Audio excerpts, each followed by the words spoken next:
Once upon a time, in a land far away, there was a man traveling from the city of Jerusalem to the city of Jericho.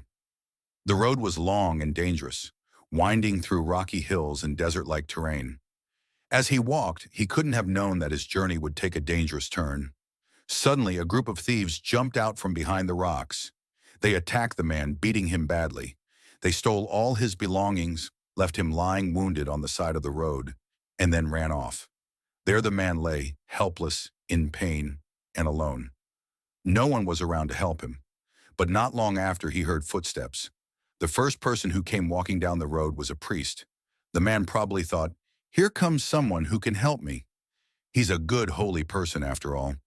But as the priest approached, he simply looked at the injured man, crossed to the other side of the road, and kept walking without stopping. The injured man was shocked. Why didn't he stop? Doesn't he care? But he had no time to think about that, because soon another person was coming. Next came a Levite. A Levite is like a helper at the temple, someone who works in a place of worship. The wounded man probably thought, "This person surely will help me."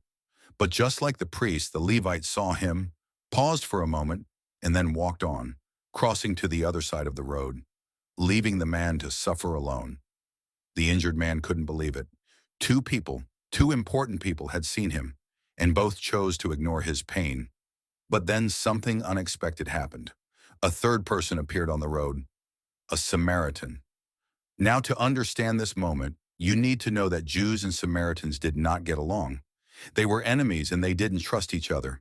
So when the wounded man saw this Samaritan, he probably thought, "He won't help me. He's my enemy." But to the wounded man's surprise, the Samaritan didn't turn away. He came closer, saw the man's pain, and felt compassion in his heart. He didn't think about their differences or whether this man deserved help. He saw a person in need. The Samaritan bent down, gently bandaged the man's wounds, and then helped him onto his donkey. He didn't stop there. He took him to an inn and made sure he had food, water, and a place to rest. The Samaritan told the innkeeper, "Take care of him. If the costs go higher than what I've already given you, I'll pay the rest when I return."